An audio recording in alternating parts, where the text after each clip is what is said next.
Hey everyone, I'm NornQueenAlexis and welcome back to the channel and welcome to the reveal of Darktide. So this actually came out yesterday, but I was a little bit busy playing Cyberpunk for all of yesterday and the day before and that night, and somehow I invented a new day so I can play it more, and it was kind of crazy. Yeah, so I lost track of the last 2 days playing that game. So I woke up today, I grabbed my hot cocoa because you guys know in the deepest part of your hearts that hot cocoa is the proper way to start a day and not coffee. You know it to be true. I know it to be true. So I thought we would jump right into Darktide and see what the Warhammer community has to say. But we're going to need our headset. Also, I'm getting ready for work. That's why I'm wearing my work shirt. And you guys should totally check out Games U in Gilbert, Arizona. Okay, get your game on. I wonder if somebody is a Yu-Gi-Oh! That is a Yu-Gi-Oh! Reference. Somebody is a fan of Yu-Gi-Oh!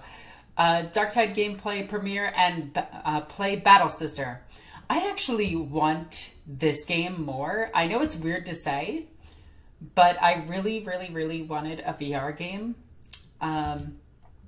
If the company that made Battle Sister gave me an Oculus, I would 100% stream their game. Like 100%, I would do it. Because the game looks interesting to me. It looks like a PS2 game, which is fine with me because I grew up on the PS2. PS2 is the greatest console of all time. Nothing has ever topped it.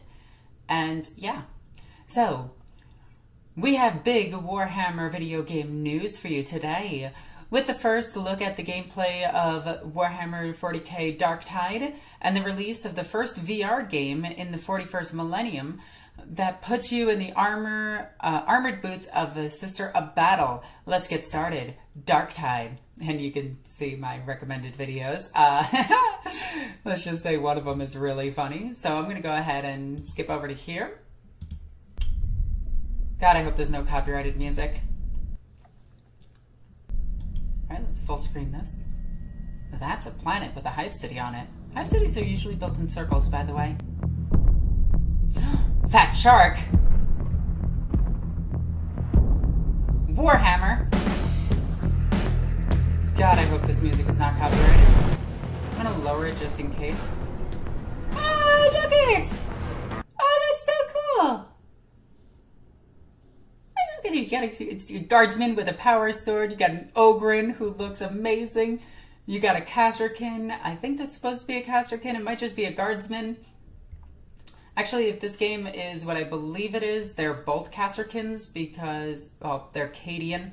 The Cadian Special Forces or the Cadian Shock Troopers or the Cadian Tempestus Scions are Casterkins. Just a little bit of lore for you. And you got a Ministorum Priest with a power hammer. Oh, she looks cool. Assuming she identifies as a she. Assuming any of these identifies as a she. Oh my god, yes! It's just Left 4 Dead. I love it. Actually, it's Vermintide. But still. This is terrific. Master of mankind, may thy light guide us in the darkness. Burn the heretic. Kill the mutant. Purge the unclean. Master of mankind, grant us strength. That's an Adeptus Sororitas litany. Oh my god, he's got a grenade launcher. Oh, this game looks fantastic. The last gun seems a bit, not as explodey as it should be.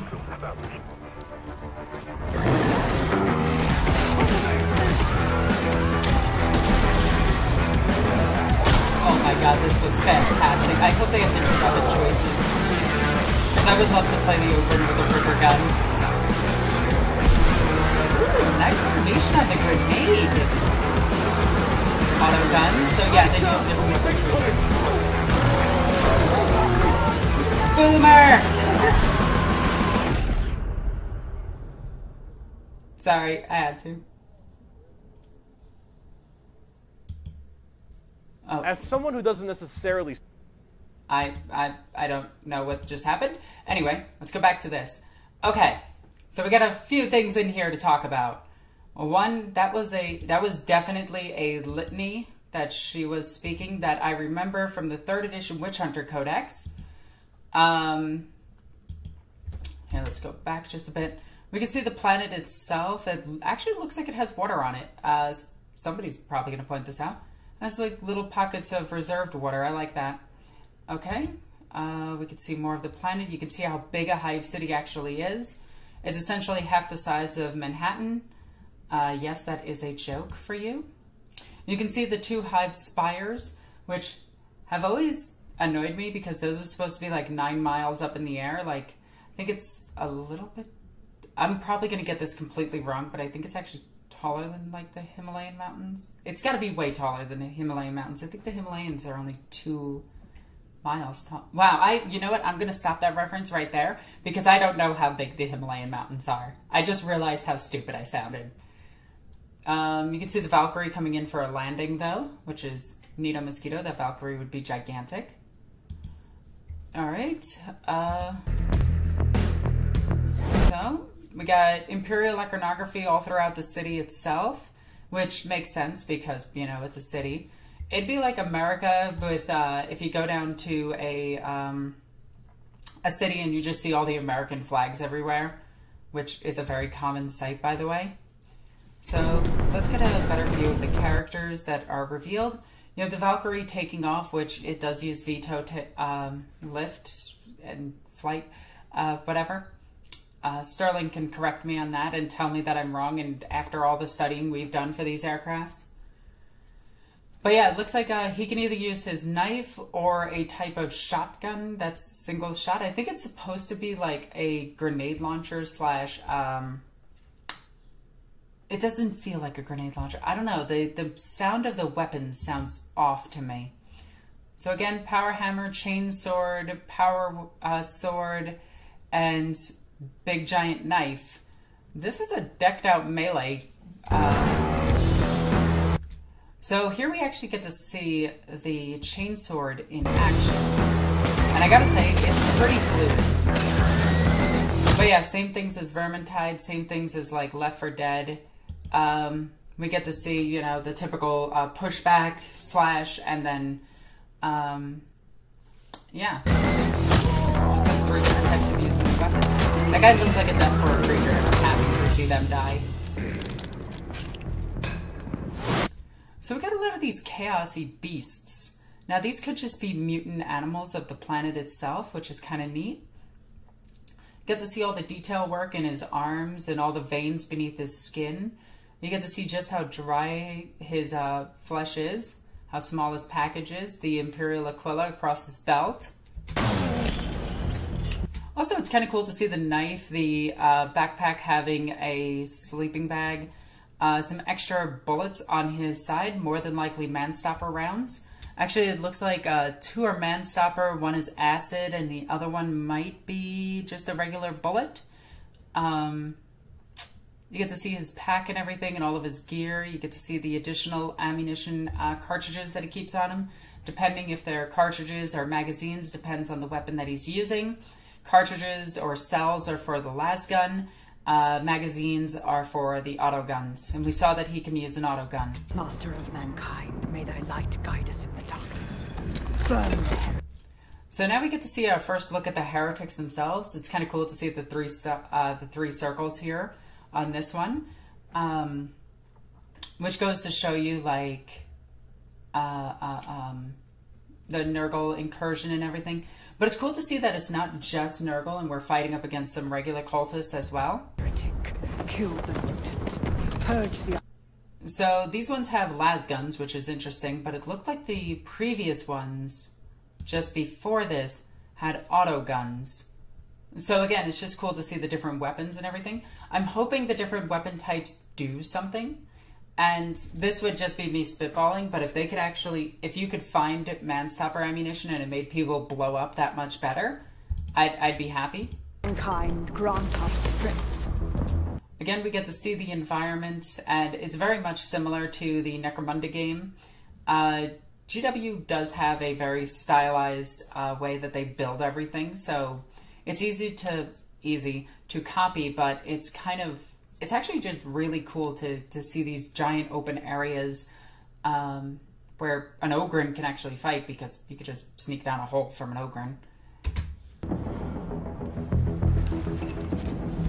So he gets his autogun up. It's cool to see that he has an extended mag.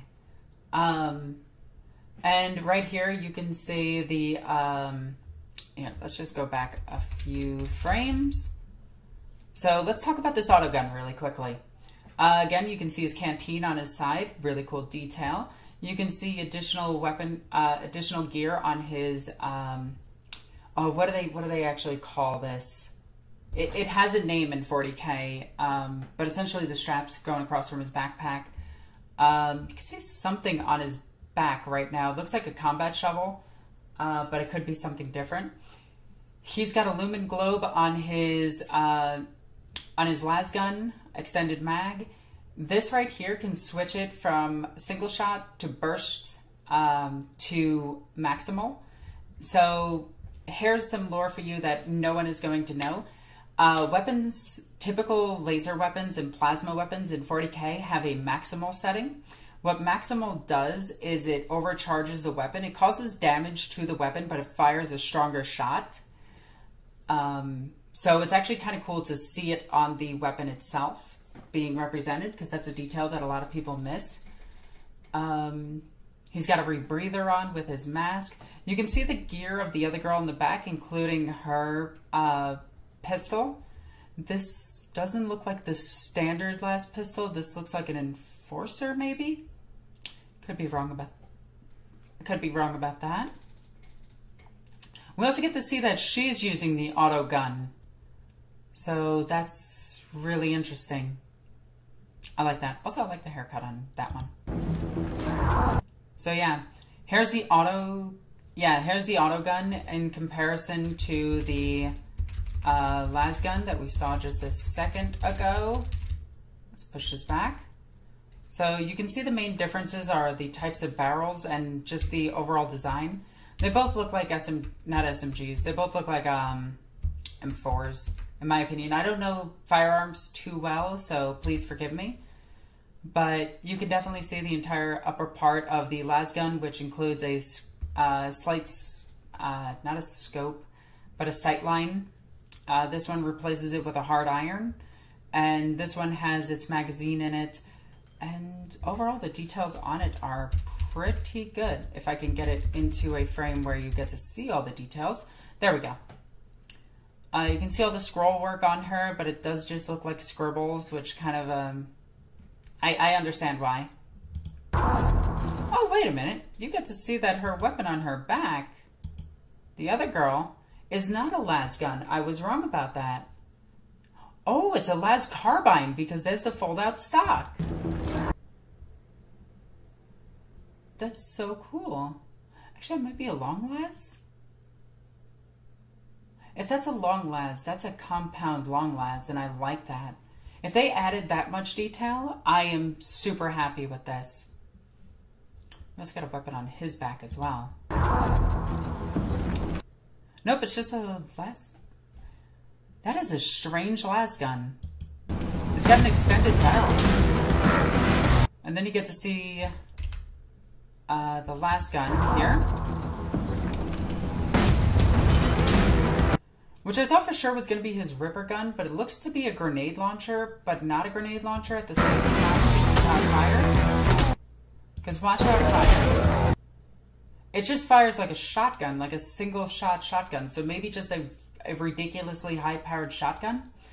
The volumes of the shots themselves seem a little bit off to me. They should be much louder, especially when they start firing the las gun. Like the autogun, yeah, sure, that's fine. It might have a suppressor. Where is it? But do you hear that? The sound of a las gun is actually described as a crack of thunder. It's extremely loud. It superheats all of the internal organs as it goes through it, and vaporizes, it instantly vaporizes any liquids that it touches. Vaporizes any liquids that it touches on bare flesh. Flak armor can absorb a good chunk of the heat from it, but not all of it. But as you can see, the enemies that they're fighting, which look to be plague bearers or just poxwalkers, these guys would just get hit and explode. Parts of them would just go flying off, like entire limbs would go flying off from a lasgun. Lasguns are actually devastating weapons, by the way. So autogun seems legit. I do like the rate of fire that the lasgun has in this scene. And then we get to see all the baddies, including this dude, who actually looks like, more than likely he's Nurgle, but honestly, it's giving me the Blood Cultist vibe. What are they called? What are they called? What are they called? Oh my god, I cannot remember their name. But they're the Khorne army that worships... They're the guard army that worships Khorne. The Blood Pact. There we go. And now we get to see one of the big new critters, which is kind of cool. Kind of reminds me of a hunter, just pouncing. You get to see all of his internal organs just kind of flopping around. Some type of mark on his chest. Multiple eyes, looks to be 3. 5 digits, so this was once human. Just flying at her. She's not having a good day. And then you get to see the girlfriend in the back of something. Again, I feel like if that is a power hammer, because it does have the power field on it, this is not a thunder hammer. There is a difference between a thunder hammer and a power hammer. A power hammer is much smaller, but they do make thunder hammers for humans. But this one appears to be a power hammer because of the way it's using its field. So watch as it hits the guy. You can see the power field explode right here, which is kind of cool. How power fists, power hammers, and thunder hammers work is on contact, they release the energy of their force field, which bursts back and essentially pushes apart the molecular level of anything it hits. It actually like bolts through it. It's really cool. It destabilizes and pushes apart atoms. It doesn't split atoms because that would cause a nuclear explosion, but what it does is it just makes the gap between them wider, and that's how it sails through things. But with a thunder hammer, you have the weight of the hammer itself, or in this case, the power hammer. You have the weight of the hammer itself as well going through that. That Organ just looks like he's having fun. And you get to see the 3 different styles of using the hammer itself, and it looks like you have one like this, one over, and then... let's just check that scene one more time. So 1, 2, and then 3. And then you have the grenade here. This looks like a fragmentation grenade. It's kind of cool that they have... let's see if we can see some detail on that grenade itself. Also, the reloading animation is pretty nice. It's actually not a reloading animation. So yeah, we can see that he gets the grenade, he primes it, and then he just releases it. This is a standard frag grenade found on most Imperial Guardsmen, which in reality only one Guardsman in the entire unit would have frag and crack grenades, because otherwise it's too dangerous. But this is 40k we're talking about. So very fluid animation for it. The explosion is actually pretty good, though it's very small for a grenade. I understand why, again. Nice sight for the lasgun itself. So it looks like you can actually upgrade your weapons, possibly, because this wasn't on the gun originally. So it's kind of cool to see that. They got voice acting in it, which is nice. I love that she just goes charging in. Although I recognize that sound clip that they use. I recognize the sound clip. They're not gonna get this past May. Listen closely. Did you hear it? All right, I'll give you a chance to hear it again. All right, ready? That's the same sound clip that they use for Dawn of War 3 when the Howling Banshees howl. So reused assets a little bit. All right, that's looking 100% fantastic, and we're barely through this. So we got some screenshots to look at with all the cultists and everything, and some of the poxwalkers in there. We have the lovable little beast. Look at him, he just wants a surprise hug. We got the characters themselves, and we get the other chaos cultists. Then we have Battle Sister as well coming out. This game honestly looks intense, but I also think it uses copyright music. Sister Ophelia, Celestian of the Order of the Martyred Lady. Your sister disappeared whilst investigating an unsanctioned psyker known as Calidorus. I'm going to try to keep it low, so that way it doesn't trigger copyright. I'm Brother Julius of the Black Templars. Ah, Black Templar! Ah, that's cool! Well to survive alone out here, sister. We'll hold him back. Come on. Destroy him. With all the fury Inquisitor and Terminator armor. Also, this is the first game to include an Inquisitor and Terminator armor, I believe. We'll bring it down. Keep your eyes front. God, I want to play this game so badly. Pity, no fear. Burn in the Emperor's holy fire. Like, this is the first Brass Scorpion, really, too. Also, an Imperial Knight fight. Come on, this game looks intense. I like it. only by decisive action and unshakable faith. Now, I know that it's a rail shooter, so that kind of sucks, but at the same time, I'm okay with this. Because you get a Black Templar Primaris Marine, which makes me happy. So, I'm happy with this. I can't wait for it. I think the design looks incredible. I really like the way the sisters look, because they actually kept the femininity of being a sister of battle, as well as just being a badass. So that's really it. And honestly, people making Battle Sister, if you want me to cover your game, which I'm probably the only YouTuber willing to cover your game right now, I guarantee it, because nobody else is going to know about this. Just send me an Oculus, just please, and I will cover your game for you. And I will recommend the hell out of it, because this game looks intense, and yeah, it does look like a PS1 to PS2 game with the graphics and everything, but that's actually nostalgic for me, so I really like that. Like, that's just me. I don't know. I don't know. If I get it, I will definitely stream it. I can't wait for Darktide. I don't think it has a release date just yet. At least not one that I saw. So yeah. Yeah. That's everything here, and I gotta say, I'm excited. I'm excited for the future of 40K and video games in general, because these games actually look pretty good. So I want to know what you guys think. Tell me in the comment section down below. Also, while you're down there, check out the links in the description down below. Check out my Patreon. It helps me out quite a bit. I'm actually trying to make a live action series. And if I can get my Patreon up to its goal, which you can see in the links in the description down below, I will start filming on a live action Sister of Battle skit that I want to do. More information about that will be coming, but just know that there is going to be some really cool stuff coming in the future for the channel. As always, I'm NornQueenAlexis. I love you guys. Bye.